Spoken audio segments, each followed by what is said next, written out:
You are with me, Miriam Angel Salim Barissa, and of course we are joined by an advocate of the High Court, that is Lawrence Obonyo of Lawrence Obonyo Legal Advocates. Good morning, darling. Good morning to you. How are you? Fine, thank you. I'm grateful. Thank you for joining us. Yes, thank you. It's always a pleasure. Company. Now, we want to talk about MPs, us not being able to recall our MPs. Yes. But before that, let us start with Dr. Ruben Kigame. Yes. So he filed a petition at the High Court seeking leave to privately prosecute senior security officials. Yes. That's including Interior CS, Kipchumba Murkomen, Inspector General of Police Douglas Kanja, and Directorate of Criminal Investigation boss Mohammed Amin. Yes. And this is over alleged crimes against humanity committed during Gen Z-led protest in 2024-2025. Yes. When we spoke about this last week, Salim said this is dead on arrival. Yeah.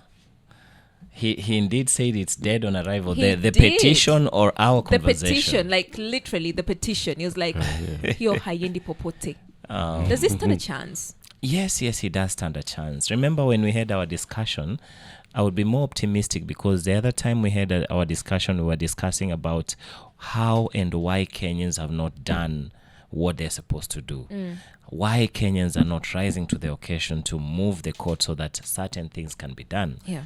Then in a more sort of coincidental or timely manner, we see our man of God, Ruben Kigame, does that. Yeah. So I think it's not dead on arrival. I remember the words of Justice Jairus Nga, who is the presiding judge in Mombasa and was formerly in Nairobi in the Constitutional Division. Yeah. He said on times and different times in different occasions that we need to test the limits of our Constitution. Yeah. Failure to test the limit of our Constitution leaves us only with a piece of document that cannot be brought to life. So I would not regard it the way Salim is saying that it's dead on arrival. I would say it comes at the right time. And I've actually looked at how they have cushioned it in terms of the structure, and you find that there is so much merit on it. Could you break it down? Thank you. So the petition in itself is seeking to find that indeed the actors in state agency failed to do what they were supposed to do. That is what they are mandated by the Constitution, to protect the citizenry. Now, there is also a very key important aspect as to why these four people have been enjoined in the suit. Yeah. It goes on another principle that is called the principle of command responsibility. Who is at the top and who has the capacity to advise. So you find that the Interior Minister is someone who does well with policy. They implement policy.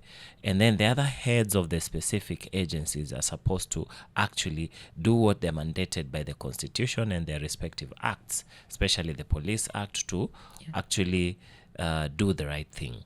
That has not been done. We've seen loss of lives. We've seen failure to protect, failure to act. We've even seen them going hand in hand with whom we are calling goons or militia activities so that they can actually implement other things.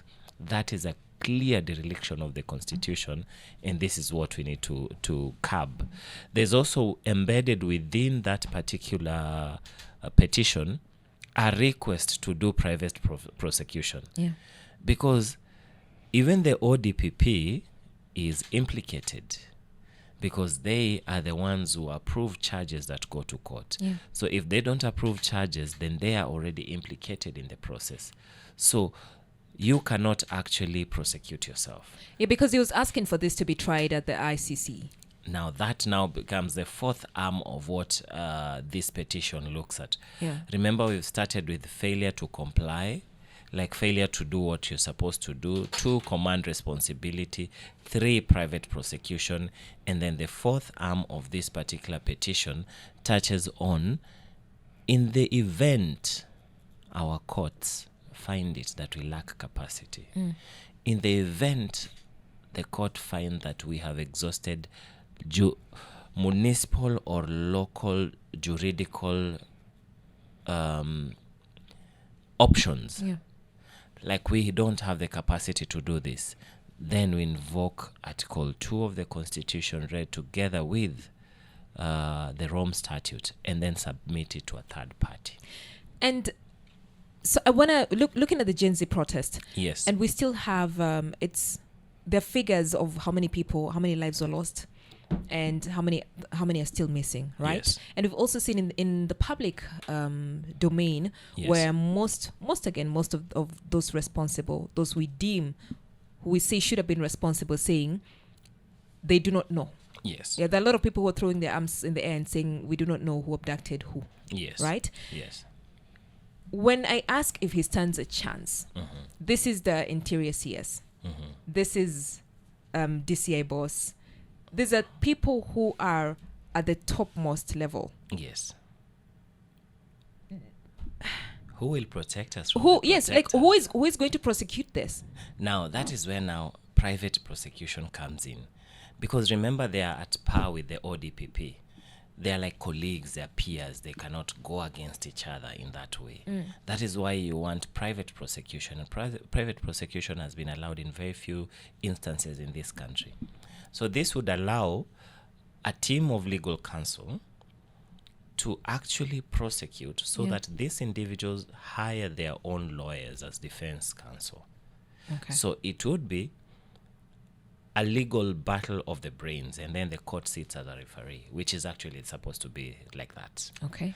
Because in this other instance, you find that the ODPP, let me use this word, they're in bed with the respective agencies, because the ODPP gets the files from the police.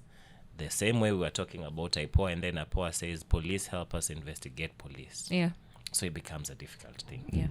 Hapo ndo mahali nilisema hii kitu haiendi. Prophet of doom. Ona hapo mahali amepongea. Yeah. Unamshtaki nyani kwa tumbiri. Ni ngumu. Sasa venye ameeleza hiyo story umesema private sijui watafute prosecution. Yes. Wajipange. Now tukija hapo kwa I know tuko kwa ni Rome Statute as a country. Huo uwezekano wa kwamba sasa mahakama imeona kwamba haitaweza. Huo uwezekano kwanza huko wa kwamba hii mahakama yetu ishindwe kabisa kusikiliza hii kesi ya hawa watu ambao tumewataja vigogo serikalini. Ndio. Kuna huo mpenyo wa kwamba hata tujipate huko ICC with this case hii. Yes, huo ndio utamu wa kuwa si mara yetu ya kwanza. Yeah. Ingelikuwa ni mara ya kwanza tungekuwa na changamoto. Lakini tayari katika macho ya ulimwengu mzima tushakuwa hapo mwanzo. Hiyo inaonyesha hata ukienda katika wanasheria wanaita precedence, kuangalia kile kimefanyika nyuma. Tayari imebainika ya kuwa ule mgawanyiko ama separation of powers haifuatiliwi kwa kina hapa nchini. Hivyo basi tayari katika ile kesi iliyotupeleka ICC, au zile kesi sababu zilikuwa nyingi ingawaji watu wanafikiria ni moja, zile kesi zilizotupeleka kule zilishaonyesha kuwa hatuna uwezo, na si kukosa uwezo, yani hatuna uwezo wa kuhakikisha haki inatendeka. Uhuru wa hizo idara hizo. Sasa tukitumia hiyo precedence ama nafasi ambayo ilishaonekana hapo mwanzo, ni rahisi kutumia tena hiyo tena kusema ni wale tushakuwa hapa mwanzo. Na katika ile kesi ya kwanza mliweza kubaini ya kuwa si rahisi kufanya jambo hili nyumbani. Hata hapa tunatumia mawakili tunaita doctrine of exhaustion. Tushajaribu kule nyumbani, tumeexhaust kila kitu, imekataa. Sasa tumekuja hapa. So hapa nyumbani lazima tu exhaust. Sasa katika hiyo petition, hiyo ndio utamu wa petition hiyo ilivyo. Imesema tunawapa muda, tunawapa ilani siku kadhaa. Zikikosa kufanyika, basi koti iweze kupata ya kuwa hamna huo uwezo. Okay. Yes. All right. So let's go back to now the MPs. Why MPs cannot be recalled. Yes. Right. So the Independent Electoral and Boundaries Commission, that is IEBC, clarified why Kenyans currently cannot recall their MPs or senators And that is despite the provision, the constitutional provision under Article 104 Yes. that allows citizens to do so, Yes. right? So according to the commission, that says that while it fully supports the right of voters to recall underperforming elected leaders, there is no enabling legislation in place to facilitate the recall of MPs. Yes. The commission further stated that this means that both MPs, both National Assembly and Senate members cannot be legally removed by the public at this time. Yes. Could you explain, first of all, when you look at Article 104 of the Kenyan Constitution, in that context of recalls, like why its application is limited only to members of county assemblies and not members of parliament or Okay. senators? Okay. Essentially, we are looking at a provision of the Constitution which is like a mother. It gives us the root and the basis of everything. The onus now is on us to try and put it in terms of departmental, to break it down. Nitamweleza Salim kwa Kiswahili, watoto wa mama yuko na watoto kadhaa. Ndio. Na kuna majukumu ambayo wanafaa kufanyika nyumbani. Mama hawezi fanya zote kwa pamoja, watoto wanaweza saidia. Sasa mama anafaa kumwasign huyu mtoto, wewe nenda ufanye hili, wewe nenda ufanye hivi, alafu baadaye mtaripoti kwangu. So the Constitution gives us the basis, the foundation. Yeah. Article 104 gives us that option to exercise our right to representation, and that means we can give in the hands that gives can also take. That is where we can give mandate and then we can take it back by recalling.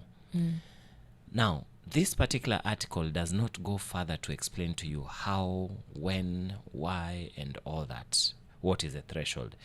It gives you an opportunity, and it has the transitionary aspect at the back of it, says that you shall enact the laws.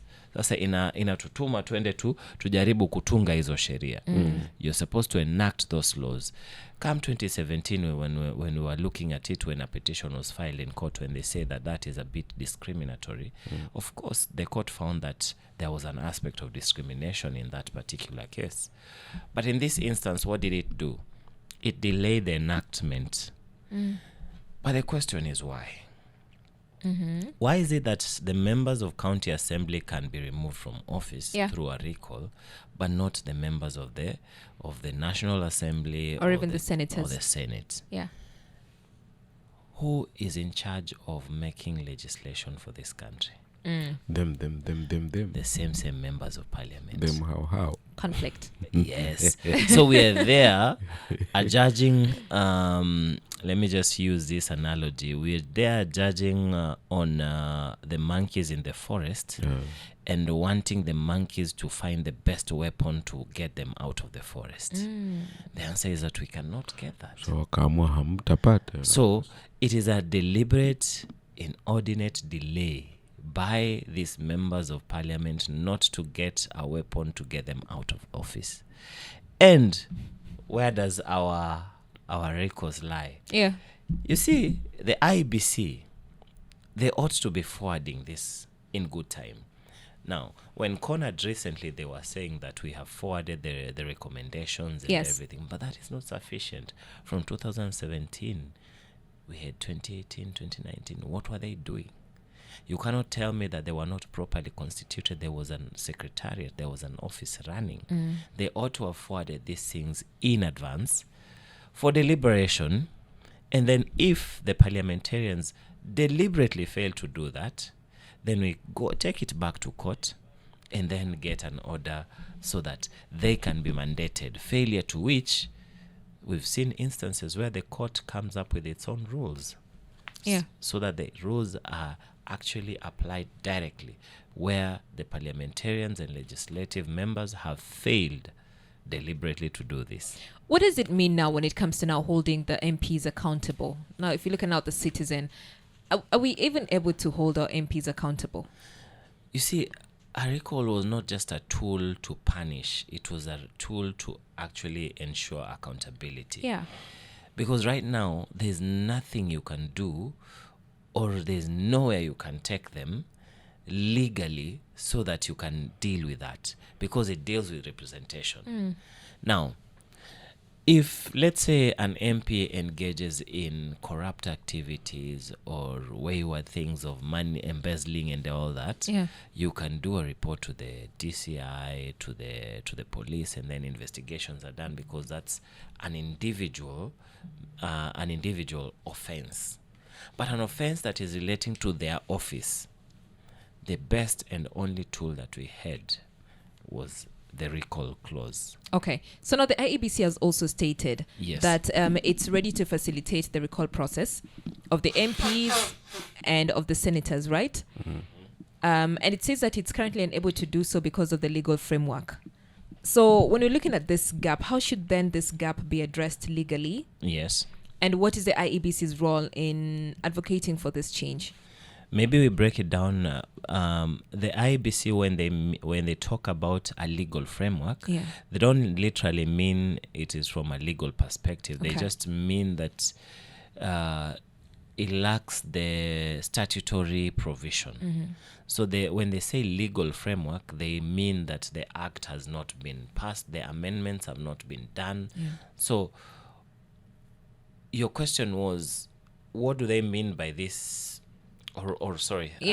What they mean by the legal framework. Legal framework, yes. So the legal framework squarely lies on amendment of the act or enactment of the right provisions to facilitate a recall.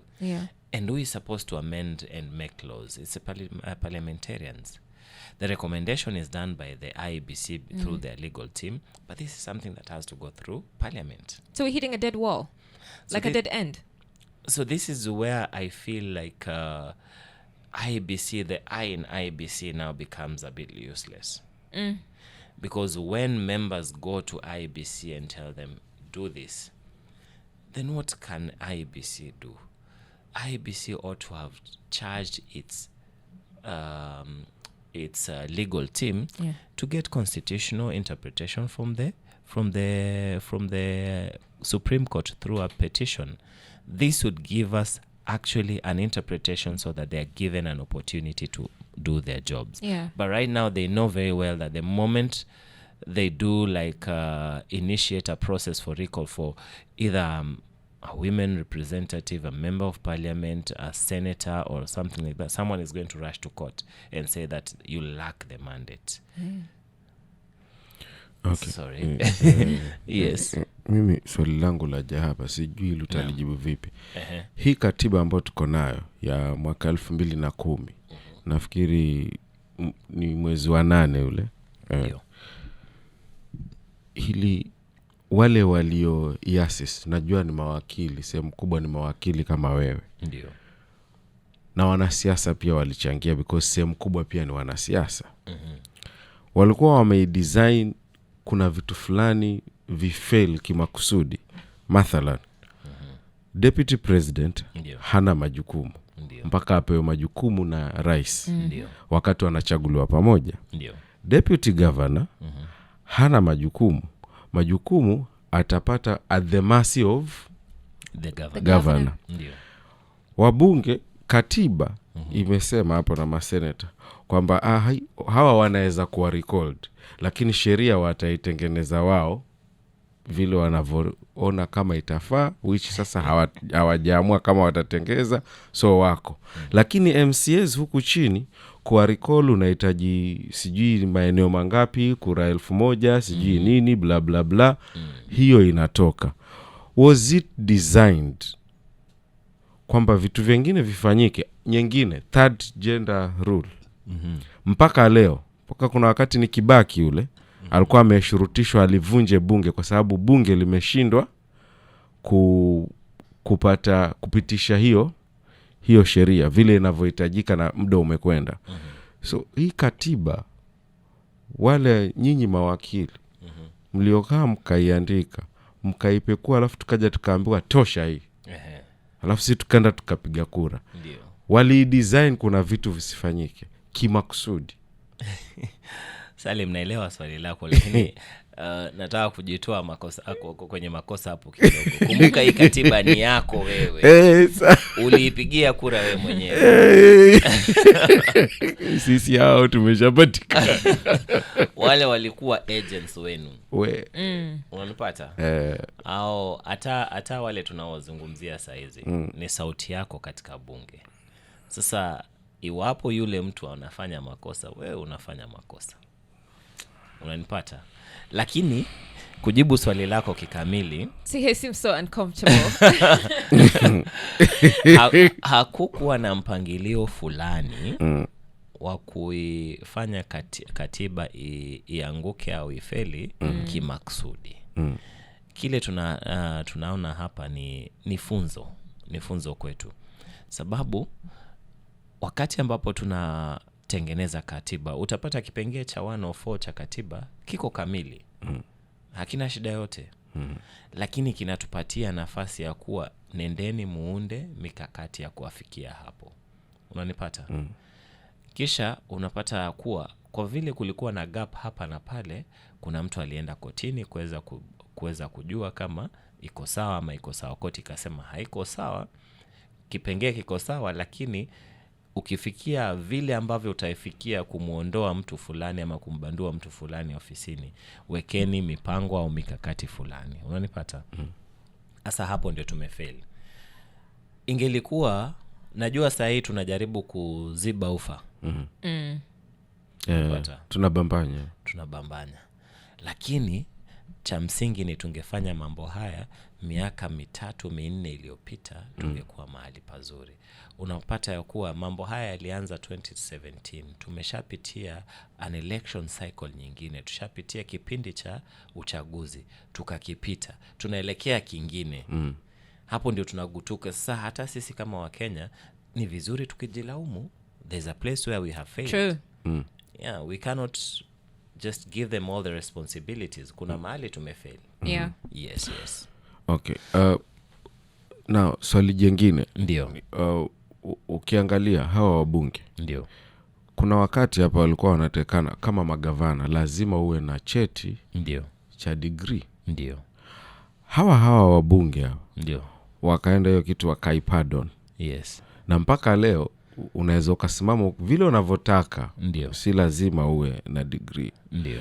Na hii nyingine bado ni kambe wao ndo wameka kikwazo. Hiyo degree na ningependa kukosoa ni hawa wabunge. Ni hao. Ni wabunge kule kwenye ugavana unajua unahitaji. Uko unahitajika. Nasema wabunge, maseneta hapo kwa National Assembly uko unahitajika uwe na, kuna mahali walikuwa lazima wapitishe sheria kwamba ukitaka kusimama ubunge lazima uwe na degree. Ndiyo. Lakini hiyo kitu walifanya filfinyange, iko open, utasimama na chochote. Ndiyo. Hii nyingine nayo ni wao pia wafanyie kazi. Ndio. Ni namna gani Mkenya sasa kwa kutotumia kitu cha kubambanya? Kwamba tunaweza sasa tukakaa tukaeka hizo sheria kwamba kama unataka kuwa mbunge lazima cheti cha degree. Na kama tumekuona miaka 5 bana wewe hutafanya ile kazi, tunaweza tukakurecall. Kisheria tunaweza tukafanyaje ndio tuwafikia mambo? Akiona mwaka mmoja hatufai, wewe rudi huku tuje tupige kura.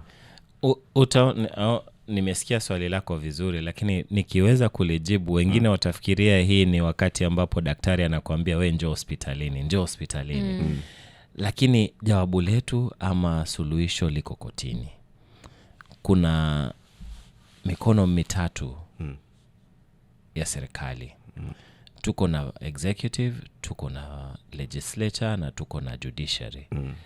Mikono hii inafaa kuwa inatusaidia katika balance, kuweza kupata usawa. Wakati mmoja unaegemea, unanyanyasa watu kidogo, unakimbilia ule mwingine. Sasa hapa tunapata ya kuwa legislature, executive wamekaa kando, hao hawajali. Hao wanashughulika na mambo yao. Lakini hapa kuna vita baina ya legislature na judiciary. Sasa jawabu letu liko katika judiciary. Tunafaa kupata watu ambao wanapeleka kotini ili tuweze kupata mwelekeo kutoka kotini. Tukiwaacha hawa, hakuna vile kuku atajichoa manyoya alafu useme sasa aje mezani. Budget yeye ndo anawapangia budget ya judiciary lakini iko cemented katika sheria. Hawezi kusema kwa kuwa hatupendelee judiciary sana tunapunguza. Watapunguza lakini hawezi kuondoa. Unakumbuka? Hawezi kuondoa sababu katika zile sources za revenue, zile fine ambazo mnapigwa, malipo ambayo unalipa hapa na pale ya kupata haki kwa njia zote zinaingia katika msururu huo wa treasury. Kwa hivyo ukijaribu kunyanyasa judiciary pia iko na njia ya kupata pesa. Yes. Okay. So as we wrap up now the recall of the MPs, what then do you think when it comes to now putting in place measures that can make this process fair, so that we may not just say, oh, MPs cannot be recalled or the senators cannot be recalled? Yes. What should be done? The measures that should be done, actually the answer is very direct. Yeah. The MPs should just rise to the occasion and remember that this is a posterity thing, so that they can enact the laws. They can amend the laws that are there, so that they look at it from not a point of looking at themselves, but looking at the bigger picture. Okay. Because today they're in parliament, the next day they are not. The next day they want another office and all that. So if they're able to do that, then we won't have a problem.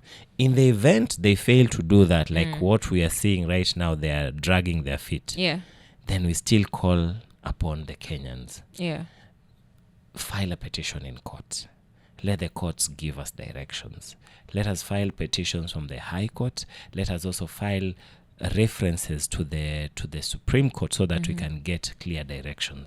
But High Court is actually easier, because we've seen with the availability of judges who are very, very centered towards giving life to the Constitution. Yeah. We are talking about the Justices Lawrence Mugambi, we are talking about Justices Chacha Mwita and the likes.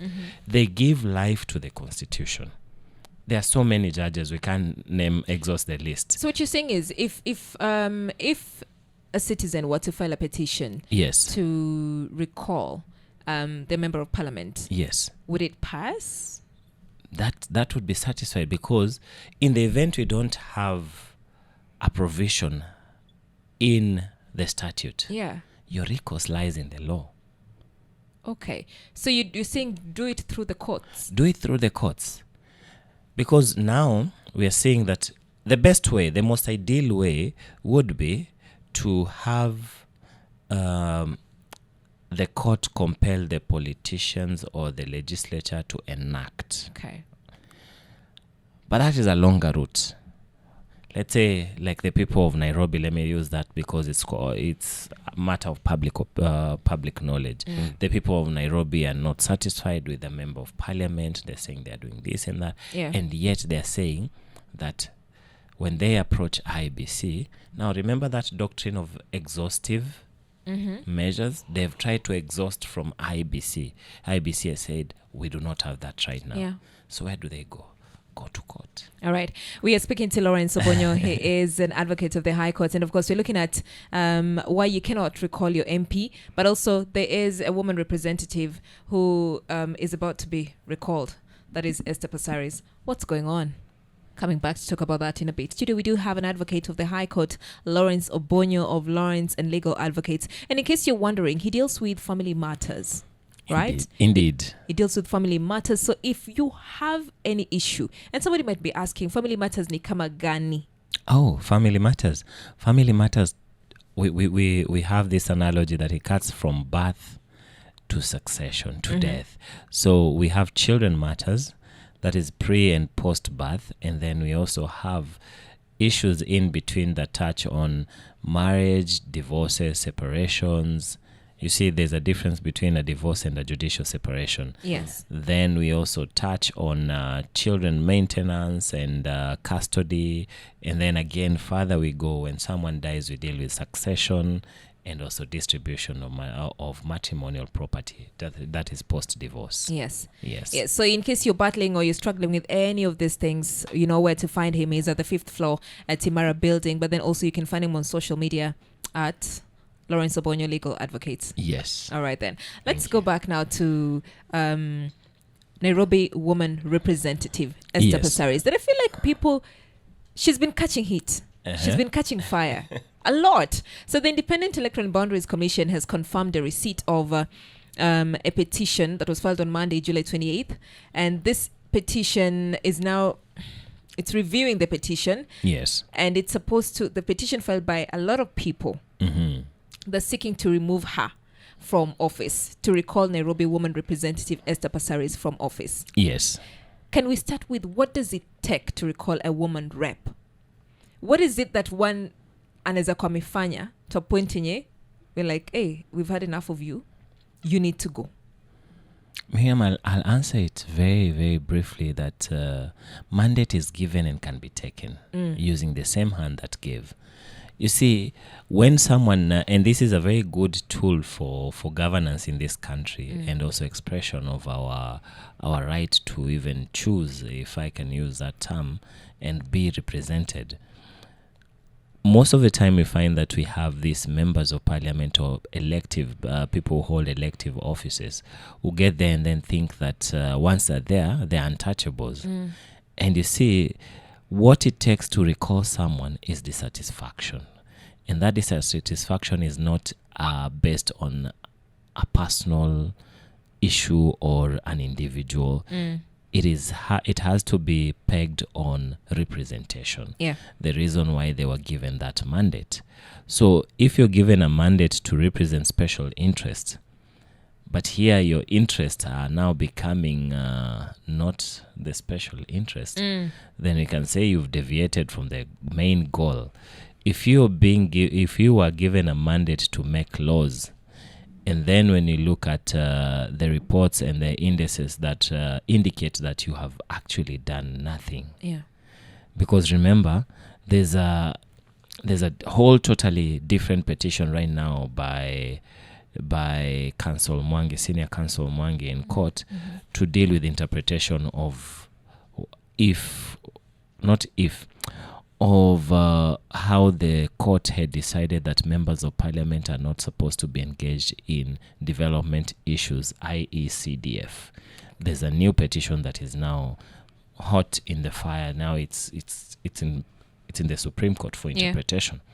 So to answer your question, it's looking at why, when you fail to fulfill on your mandate and the person who is doing the recall deems it that even granted more time, you're still going to go down. Because you can say, why recall me if you've not given me a warning, you've not given me. But this is not a job that comes with probation, remember. Yeah. This is a job that comes and expects you to hit the ground running. You're supposed to be qualified before you start the job. Okay. So that's it, yeah. So I'm looking at what the matters they raised. Yes. And they're saying that Passaris undermined peaceful protest and public participation. Yes. And that she aligned herself with executive overreach. And that she failed to advocate for Nairobi women during instances of police brutality. Yes. Spread disinformation and declined to account for public funds. Correct. Can this hold? Yes. In fact, they're very potent, starting from the top. Yeah. Remember, a women rep is supposed to represent special interests. The special interests are supposed to be for the disabled, the women, the minorities, the youth, and everyone. So, who has been leading the protest so far? The youth. The youth. So they fall squarely within her constituency. Where has the protest hit the highest peak? Nairobi. Falling within her constituency. What has she done? She has actually joined the other side, the executive. So you're saying, Lawrence, yes, that she should have been part of the youthful protest. She should have been. At the very least, yes. If she does not agree, she should have provided a platform to actually mediate or advise so that you can be a bridge between the ideological differences. Remember, she is their voice. If you have employed someone and then they go out there, they don't say what you have employed them to do. What do? What you if, fire them, what Miriam. What if what they represent is does not sit well with me? What if what they represent exactly? What if it does not sit well with me? Then the best thing is to resign, because that is not why you're there. You're not supposed to bring your personal. Remember, if we are to break this down properly, in well-organized democracies, people have resigned from office for ideological differences with the party. Which party does she come from? ODM. What was the ODM party stance on the protests? They were together with them. In fact, her Secretary General was part of the protest. Who's now seen as a snitch, like an outsider. That is subject to argument. That is neither here or there. Yeah, he is a very good counselor, and when you look at him, he is still in the party, despite what people are saying. This is an instance where you're told, don't get into people's bedroom issues. They're still within the party. If people were portraying him as the person he is, he would not be in the party. But here we're talking about him leading from the front, his own member speaking from the other side. Now, pengine, does she still have the mandate of the people? Does she? The answer is no. That is why they want to get her out. Na sasa, maybe ile kitu iliwafanya wakasirike zaidi, yale mapendekezo ambayo pia Raila alisema we are not part and parcel of that. Ya kwamba maandamano yawe yanadhibitiwa. Sijui ukifika ukue mita 100 from, haswa hata yeye mwenyewe tayari amesponsor bill katika parliament ambayo itapunguza zile haki nguvu ya maandamano, ambao pia kinara wa chama chake akasema amekataa. Hiyo sasa huyu ako na mandate kweli? Jamani, ametoka chama chake kimemruka katika yale mapendekezo yake. She has a bill in parliament that is going to curtail the rights and freedoms that are given actually from the constitution. Now, this is a proposal. We do not condemn before we hear. But she came out and broke down her bill so that the public can understand, which is something that every legislator must do. Is it the right thing? Does it augur well with her constituency? The answer is no. If you look at the boxes where you tick, that's why I was saying these 4 points are very important. When you look at those 4 points, the glove fits. It does. The glove fits. So let me take you back to her role. If you're looking at the role of the woman representative, right? Yes. It's pretty much here. It says representation and advocacy, right? Amplifying women's voices. They represent the interest of women in their respective counties. Indeed. Within the National Assembly, ensuring their respectives are considered in policy and lawmaking. Yes. It also says promoting gender equality. Correct. Right? Community engagement. And then the legislative law is now participating in lawmaking, initiating and amending laws, and then oversight. Let me take you to the last before you finish. What does community engagement involve? And what does the third arm of the application of the petition talk about? Failure to represent the women who are the hardest hit in terms of the... So, please, sorry, I interjected. My apologies. Okay, so here it says, in the petition, they're saying failed to advocate for Nairobi women during instances of police brutality. Yes. Spread disinformation and declined to account for public funds. Now. Did I just answer myself? I think... So hapo kwa public funds, wako na data, jamani. You see, for public funds, it's the easiest thing to do. Because what do? You look at the report that is filed by the Auditor General. You look at the budgetary allocation, and then you try and tally the two. But the biggest question is, remember, they're not asking you. They're not asking you how. No, they're not asking you where the money is. They're telling you account for it. Account for it means that you may have exhausted it, but you can tell people, nimetumia 1, 2, 3, 4.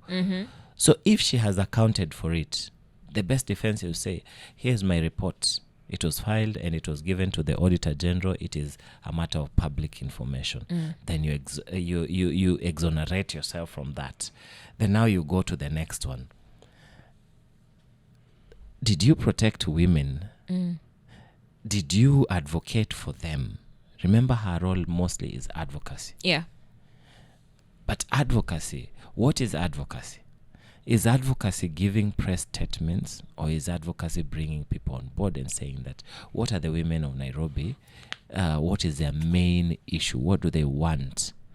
And am I addressing that? Because remember, advocacy is not giving out checks for bursary. It's not going for public rallies.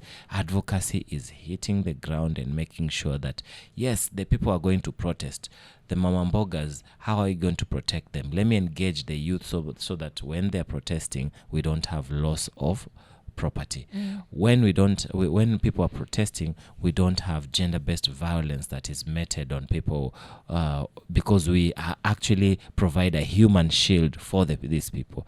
What is advocacy? It is lobbying the government so that whenever people are looked at, let's say her constituency, we sort of reduce it to women. Then we say that she can even lobby the police, the Director General of the police, and the people in charge, so that they look at women differently. She has not done that. So I'm really trying to. I'm trying to get this. Yes. And we know what happened with the protests, and pretty much the expectations of Pasaris was to come out clearly and call out what was happening and stand for the women.